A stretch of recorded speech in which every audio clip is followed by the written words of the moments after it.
Hey guys, welcome back to another video. Today I'm here with another top 10 Minecraft mods for 1.20.1, which is still probably the most relevant modding version for Minecraft at the moment, and this time for September of 2025. Remember, all the links will be in the description, and anyway, let's go ahead and check out the mods. Alright, so the first mod I'll be showing you all today is ATI Structures, and this mod adds a pretty large variety of new structures to your world, which are mainly fantasy and medieval themed, and these builds can get pretty large. Some of them will take quite a while to explore, and honestly what probably sticks out most to me with this mod is just how good the builds look. They're very pleasant to look at. You honestly might be tempted to just take one and live in it. Next up, we have a mod called Entity Detectors, and what this mod does is allows you to detect entities, and once detected, apply a redstone signal. And this, as you can probably imagine, has a very wide variety of potential applications. For example, setting up redstone contraptions that you don't need to activate by hand. You can toggle the distance at which these will, detect stuff, and you can also set it so they only detect specific mobs, or just, mobs in general. So again, there's a lot of potential uses here. Now, for our next mod, I have a really cool mod to show you called Trackwork. And this is a combination of several mods. First, it takes in Create, which, has some awesome contraptions you can put together, along with Valkyrian Skies 2, which allows you to apply physics to a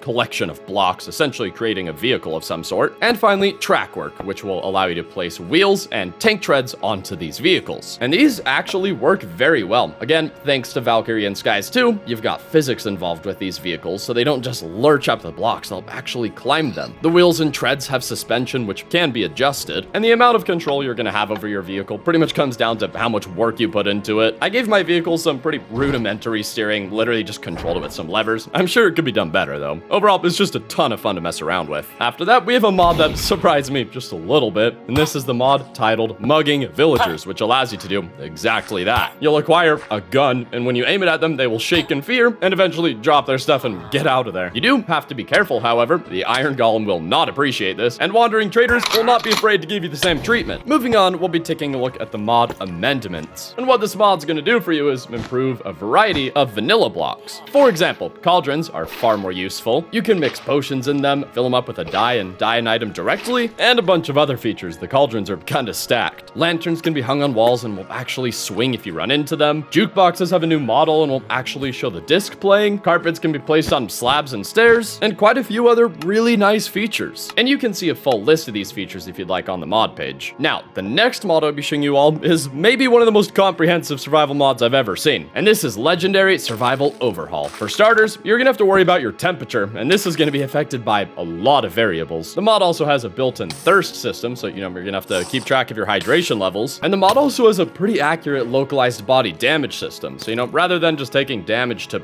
you're gonna take damage to specific parts of your body. Now, if you say take a big fall, you're not gonna be walking quite right. So yeah, it's a pretty comprehensive survival mod. It's gonna change how you play the game pretty significantly. Anyway, next up we've got Better Combat Extension. And this is an extension for the Better Combat mod, as the name implies, that adds a bunch of new features that can really help you customize it if you don't quite like how it plays by default. For example, you can make it so your movement is locked while attacking, prevent jumping during attacks, and the mod also provides some new features such as the ability to feint attacks. So if you've tried Better Combat before and kind of just decided that the mod wasn't for you, maybe this mod will help change your mind. After that, we'll be taking a look at the mod More Critters. And this mod adds a bunch of new creatures to the game. Right now, there's 16, and each of them are pretty unique. And this mod really reminds me of Alex's mobs. For starters, it has the little guidebook that kind of tells you about all of the creatures. And the mobs don't feel like they're just taking space. They don't roam around aimlessly. They usually have a unique behavior. They might have a special item drop. And I just really appreciate when creature mods do this, It's great when a mob isn't just entirely pointless. Approaching the end, we have legendary creatures, and this mod fills a fairly different niche compared it to More Critters, and that pretty much everything in this mod wants you to die. You'll run into these guys in a variety of different areas for a variety of different reasons, and they're usually gonna be, just a little bit hostile. And these mobs are well made, they look cool, you're probably gonna hate them when they kill you, and they might even scare you a little bit. And finally, the last mod I'll be showing you all today is a mod that ended up being a lot cooler than I expected, and this is Desert Behemoths Sandworms. When I encountered this mod page, I kind of assumed it was going to be extremely janky and silly, but the giant Dune-inspired sandworms within this mod are actually incredibly well made. These guys will either appear if you're being all clumsy in the desert, or if you summon them with a thumper, and they are a spectacle when they do. The worms are absolutely massive and will continually pursue you by jumping out of the sand over and over, and they're so cool to look at because their bodies are a bunch of tiny segments connected to one another, so they can actually move throughout the sand in a fairly believable manner. The mod is just downright awesome. awesome, and it's fairly likely that it'll appear in my videos in the future. Anyway, that's gonna do it for this video. Remember, you can download everything you've seen in the description, and let me know what you thought about all these mods. And anyway, if you guys enjoyed this video, be sure to leave a like and subscribe, and until next time, thanks for watching.